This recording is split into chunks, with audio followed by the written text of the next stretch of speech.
Okay, hello everybody. Today I'm going to be talking about a bit of a personal subject to me. Um, it's based on obviously my suffering of dyspraxia, but also some of the other effects you have as a result of that, such as depression and anxiety. It's not going to be a very happy stream, but that's because right now I'm not feeling generally like depressed myself, but I do suffer from anxiety on a general basis quite regularly with some of the small things in life, and I just want to discuss that in a little bit of detail. Just because I know some people out there will be, that they might suffer the same thing, and they might sort of want to understand from somebody else's perspective what that's like. So in my day to day general life, I suffer from anxiety with a lot of things. Just a mild fear of panic and worry about the smallest things, from if I don't, um, you know, have breakfast at the right time in the morning, then that'll have a knock-on effect on the schedule for the rest of my day. Um, if I don't respond to somebody immediately, if they message me, then they might think I'm not talking to them, so then they might not want to talk to me anymore, not be my friend anymore, and it's all comes to this thing where like it's always the worst case scenario, and I feel like things can spiral out of control, and this is how things usually feel for me on a regular basis. I sort of mask it as well as I can, but it's sometimes it gets a bit difficult, and I've been known for people to ask me like, why am I so miserable, so sad, why am I not happy when something's going right? And I am happy that when things go right, of course, but I don't show that in the same way as other people, and as a result of that, you get this sort of like stigma attached to you as the one person who's quite miserable, quite flat with emotion. And while that's technically true, it's usually either as a result of your you have that sort of enjoyment and happiness from something in a slightly different way to the way that society sort of expects from you. And it's a little bit difficult to explain, but I am. I'll give you an example. When I was at my granddad's funeral, obviously, devastating and heartbreaking to lose somebody like that. But I didn't cry, and I people did ask me whether I was upset. I was like, well, of course I'm upset, but it's the way the emotions come out and the way you sort of control that. And it's not as simple as just, you know, oh, I'm upset, so I'm going to cry. I don't feel like I have that control, and I deal that my own way. Um, and so, that's part of that is also down to the fact that I have pure anxiety for everything else in that day as well. It's like it makes you think about all the other things about, if it can happen to somebody so close to you, somebody in your family, then why couldn't it happen to you? And obviously, you know, my brain is again jumping to worst case scenarios for everything. If I go here, will I see this person? Will this happen? If I, you know, and that's the thing. Like, even right now, as I'm doing this video, I've got anxiety that, small things like I might have left my phone on loud, not silent, and then if it goes off, that sort of disrupts the video, and then if it disrupts the video, nobody's going to want to watch it, in which case I'll end up probably removing it because I won't be happy with it. You see what I mean? This all spirals out of control from this anxiety of the smallest little thing exploding into the worst case scenario on such a regular basis, and it's quite frustrating if I'm being honest. There's sometimes I wish I could turn it off and ignore it, but it's more that I try to live with it as best as I can. Um, and I think I do a pretty good job of it most of the time, if I'm being honest. But it's sometimes it does get the better of me, and it's hard to sort of hide that. Um, but obviously, there's the deeper end of the spectrum, whereby depression sinks in, and I have definitely had that more times than I can count. And the thing is with dyspraxia, you can have like onset depression that isn't just with people full on depression like some people have, and they have medication and such. But it's definitely you suffer from a like a minor depression on a day-to-day basis, and sometimes you'll wake up and you'll just be miserable and you won't want to interact with the world, and then other times it might still be there, that feeling, but it'll be in the back of your mind and it'll be less important. um, but depression definitely hits home, and it's hard to explain. But when you have dyspraxia, oh look, I did mention it. Um, but yeah, in general, it's like I said, something that does sneak in and sort of,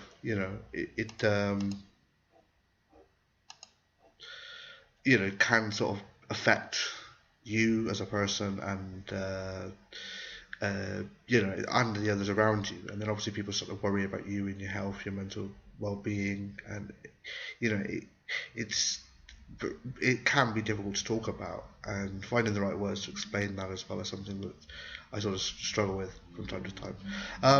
But yeah, recently I've had it's more normal, a way that I'd expect, if I'm being honest, which is we have good days, we have bad days. That fluctuates up and down, but obviously it can get worse at times. And then the added stress of other things in day-to-day life to sort of add to it. And again, that doesn't help that I'm one of those people who unfortunately thinks worst case scenario about everything. So again, you have to then consider that as well. So if I wake up in the morning and I'm generally not feeling like the day's going to go well, and it doesn't then help that that's impacted worse by my general anxiety of even my morning schedule and making sure that things go right. So yeah, there's that. But of course, there's not much you can really do apart from find a way of dealing with it, and that's what I try to do. But yeah, in general though, like I said, just the way people with dyspraxia, like myself and others, sort of try to deal with that. They have their own methods, and sometimes I shut myself off from people and don't really talk to people. Sometimes, and that's not the best thing to do, if I'm being honest. That has its disadvantages and drawbacks, because then you don't, you sort of alienate people, your friends, your family, and then they start to worry and about you and whether you're okay. And obviously you are okay. You're just trying to deal with your own personal issues, your own anxieties, and that's the thing. It can impound and get bigger and bigger, and to the point where you need to find an outlet for that, and that can be quite difficult as well. Like I said, sometimes I shut myself off. Sometimes I will listen to random music, usually the same sort of tracks I've listened to over and over for years, but it's familiarity, and it sort of makes me feel like my safe space and I'm comfortable. So obviously that's another way of dealing with it. But the reason why I wanted to really make this video was because I know that it's one of the things that I don't see a lot of people talking about. Especially with people with dyspraxia. If you have dyspraxia, I can guarantee you at some point you've had anxiety, and it's not a term that's recognized, but it's like, I call it dyspraxic-induced depression. It's not actual depression, but it's like the feeling of almost having depression that just appears and goes as quick as it comes and goes.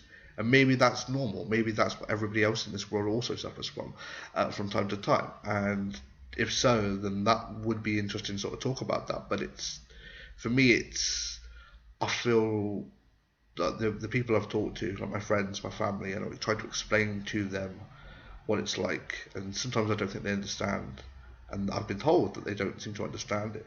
So, I wanted to just make people aware that, of course, this is a thing and it can affect you, and obviously just tell people how I try to deal with it on a regular basis, and that obviously you're not alone in this. I try not to let my dyspraxia get the best of me, and most of the times I don't even think about it as an issue. And then obviously it can be a small matter of me trying to walk from my living room to my bedroom, and I hit my shoulder on a door frame because I misjudged distance. And then again, my brain immediately goes, "Yep, you know why that happened." And that sort of just sort of sets me back a little bit. Just every time it happens, it just sort of makes me remember that shouldn't be normal, but lo and behold, it is for me, and that's how it's going to be for the rest of my life. But I'm not saying that that's a bad thing. I'm just saying that it's trying to deal with that and sort of not let it affect you on a regular basis. And obviously, again, you get anxiety creeps in when that happens. I mean, I know I do. If I hit my shoulder or my arm on a door frame as I'm going through because I misjudged the physical space of it, and even if it's not minor pain, it's just my brain sort of twigs and goes, "You know why that happened?" And then I'm like, "Yep, I know why that happened," and unfortunately, that's gonna be the way it is. And it's sort of that constant reminder. But unfortunately, there's the only thing you can do really is sort of find a way around it, way past it, to push through it. And I'm more than willing to talk about how I try to deal with those situations. But I'm also more interested in how other people deal with them. How do other people deal with that constant reminder, the constant anxiety, the constant feeling of what's the point? And I get that a lot as well. Like, what's the point in me living, my job, it's not it's not a constant feeling of the first one, which is what's the point in me living. Sorry, but it does creep into my mind from time to time and makes me question everything. My friends, my family, my life, my job, and it's difficult to sort of deal with because it just creeps into my mind as a minor thought, and then that thought gets bigger and bigger to the point where sometimes I can't even think anything else other than questioning everything. And obviously, I don't want to get into sort of a tangent off of that, but that's probably part of the reason why I'm so when it comes to like religion, for example, I'm not religious in any way. I'm an atheist, but I think part of that as well is because of my constant questioning of things. And if I find a hole in a theory or a probability or something that I don't seem to understand that makes sense to me, then I'll question it. And that's just, I've looked into religions, and obviously people say like faith helps them deal with things, and I've said before, I would love to have that in my life, but I feel like I would constantly question things too much. I'd question the words that I'm trying to live my life by. There's the scriptures in front of me. I'd question, and this is what I've done before. I have tried to be open-minded, and I've gone to a church with my family on several occasions. I've gone to we were at church with my nan, who's very religious. She's Christian, and she does a lot of work for her local church. But at the same time, like, I've tried to be open-minded, but I feel like because of my general nature, I just question that, and that's I've said to be, like I said before, I would love to have that to fall back on, that faith, that belief that there is something out there that could make life easier, that could sort of take part of that pain away. But to me, I haven't found it, and I think part of that is because of my questioning nature. I'm sorry, I didn't really want to go on that sort of tangent really, but that's just sort of inevitable based on the sort of subject matter that I'm talking about. But yeah, that's pretty much what has been in my mind recently. In regards to like my my general sort of level of happiness recently, it's not been too bad. I've had, like I say, my normal up days, my down days. Thoughts creep into your head that you just wish never did, and you wish, sort of feel like you're wrestling with your own brain sometimes, going, why did you think that? Why did that pop into your head? Why are you now thinking constantly about something that either is not ever going to happen, or is the worst case scenario, something so ridiculously minor? And I'm trying to find ways around that, and most of the time, like I said, I can find a way to deal with it. But sometimes the voices, not the voices, because that just sounds a bit, but like the thoughts in your head, they get a bit too loud, and they sort of cloud the sane thought process that you prefer to listen to, you prefer to sort of reflect back on. Thank you very much if you have joined in. Of course, I think I'm going to sort of call this video a day now. It's more just a small thing I wanted to do just to make sure that I sort of address this in some way. I didn't expect much from it, but it's more, I just wanted to sort of say this out loud rather than keep it in my head. And as I've said before, trying to find the right words to describe something out loud is a lot harder than saying it in my head. But at the same time, it's at least I've tried to do that. So yeah, here we are. If anybody has any comments, again, feel free to leave them. Either feel free to leave them after this video is finished. And obviously, I can get back to you. I've had a lot of comments regarding my last dyspraxia video, and I was quite surprised at the number of people who sort of relate to some of the things I've said. They had some questions of their own, some suggestions, and I thank them for that. I've obviously tried to take some of them on board. Change is obviously difficult for myself, as anybody would know with dyspraxia. It's usually easier to stay with what you know, what you're safe knowing, and have known for quite some time. But at the same time, I'm definitely looking into some of them, definitely. So yeah, again, thank you very much for watching if you have, and I will be back again soon with another video in the future. Okay, thank you, bye.